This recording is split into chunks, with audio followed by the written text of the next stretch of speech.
Ugok, akala niya PMA siya ng antigas. NPA trained ito. La. Gaging banat yun, men.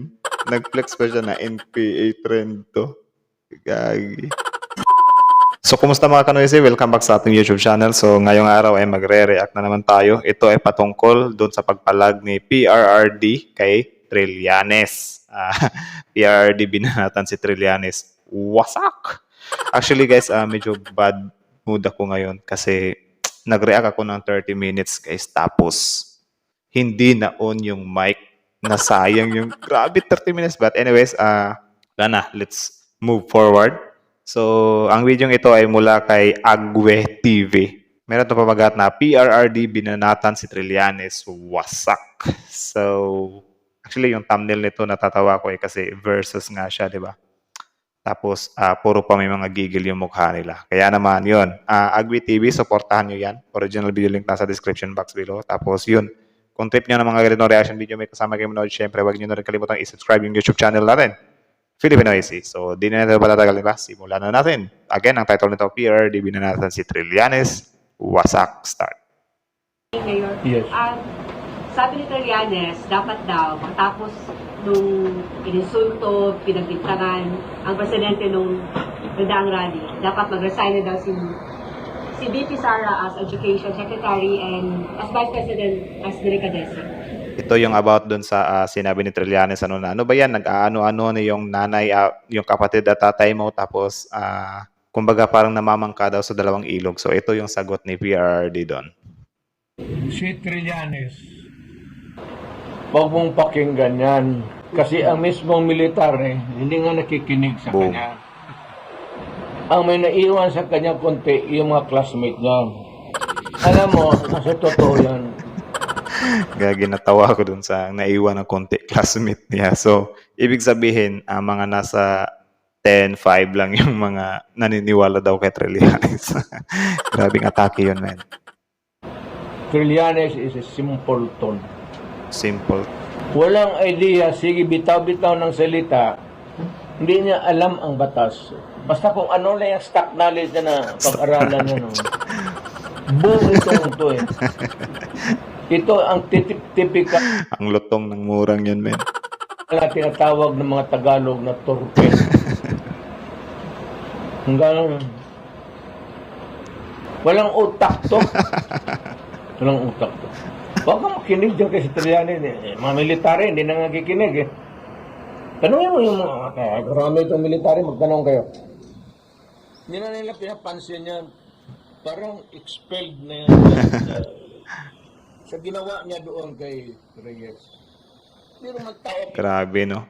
Ito rin yung kinaganda kay Tatay Digong kasi kahit matanda namin, bumibira or pumapalag pa rin. Duterte yan, men. Pinahiya niya tapos at pagkamatay si Reyes. Do you think that could sit well with the PMAers all over the world?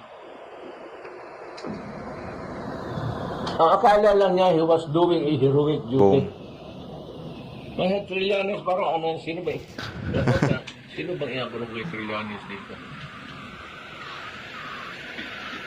Wala, mo po ano nga. Ano?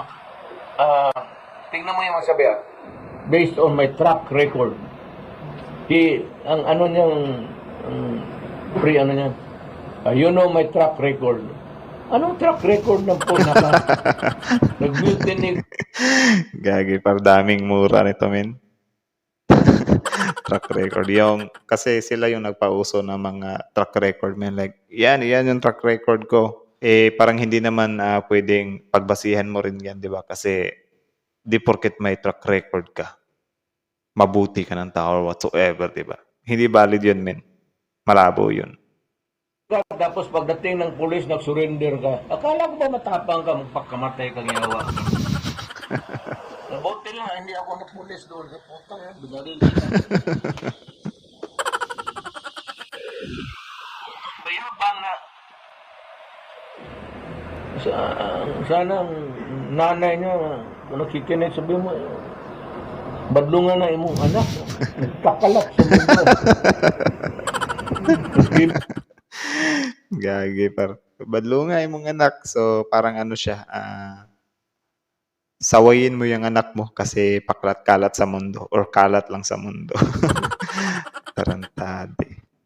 That opportunity to run for President Nanalo because of the sentiments against Roy. Sige, magtagbo yun siya ulit. Tignan mo kung Wala. paano ko babuyin. Liksunin ko niya doon sa harap niya. Wala na, nagigil na yung heart mo, tay. Alam niya matapang man siya. Doon na kung salita sa harap niya.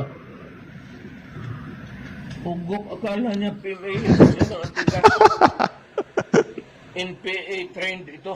La. Gaging banat yun, men. Nag-flex pa siya na NPA trend to. Gagi. Harap niya. Ugok, akala niya PMA siya ng antigas. NPA trained ito.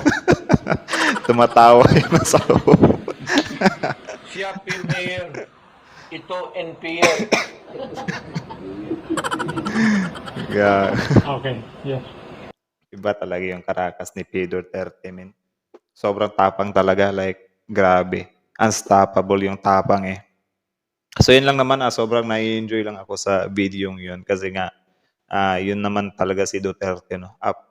Noon pa man, gano'n na talaga siya, bumabanat at bumibira talaga, men, kapag meron siyang hindi nagustuhan. Lalo pa ngayon na parang binabanatan yung anak niya, di ba? Na about nga doon sa, "Oy, Sara, magbitiw ka na dyan. Ano kung ginagawa mo dyan?" Something like that, di ba? So, parang triggered din pala si Tatay Digong nun. Kaya sabi niya sa'yo, "Huwag kang..." Natawa lang ako doon sa huli niya sinabi na PMAers ka, NPA trend to. So, grabe pa rin talaga yung mga jokans niya, men. Like, sobrang solid. So, yun lang naman, nakakamiss lang yung makulit na Duterte, ano, at yun, di naman ako nagkamali sa pagpili ng video. Sobrang nakakaaliw. Though, grabe, puro mura, men. Like, ang lulutong. Siguro, blip natin yun kasi baka mapalo tayo. So, yun lang naman, kayo, ano masasabi nyo sa video ito? Comment down below. Tapos, yun. Actually, meron ako nakitang survey sa election na parang tinutulak siya ng mga tao na bilang senador tapos siya yung top 1 win as a senator. Ang tanong ko, iboboto mo ba si Tatay Digong this coming election for senator? Comment down below. So, yun lang naman. Maraming salamat sa panonood. So, bago nyo iwan yung channel natin, huwag nyo kalimutan i-subscribe for Filipino IC, tapos yun, click notification bell at leave a like in this video. So, yun lang naman. Kita-kits sa susunod nating reaction video. Filipino IC is out.